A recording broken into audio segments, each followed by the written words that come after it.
የመንግስት ተማሪ ናስቲ እንኳን ደህና መጣህ። አንተ መሰልከኝ ከመንግስት ትምህርት ቤት ወደ ግል ትምህርት ቤት የመጣው። አሁን የነንጋሽ እስቲ እሺ ጎበዝ። ምንድነው የቋጠርክ ዛሬ ምግብ? አልጫ ሽሮ። ይኸው እዚህ አሁን የትምህርት ቤቱ ህግና ደንብ አለ። ተቋጥሮ የማይመጡ ምግቦች አሉ። አልጫ ሽሮ፣ ቦዘና ሽሮ፣ ይሄ ተጋቢኖ ሽሮ ፍትፍት ምናምን እዚህ አይቻልም። አንድ ተማሪ ስትበላ እንዳይ ይዘህ ከመጣህም ወደ ሽንት ቤት ተደብቀህ በላ። እሺ። እና ምን ላመጣ ተማሪዎች እንዳያዩ።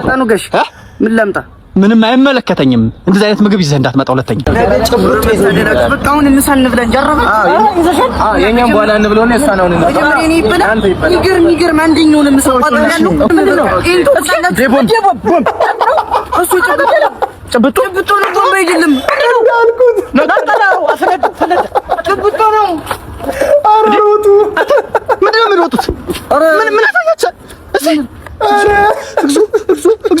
ቦርሳ ፈታውስ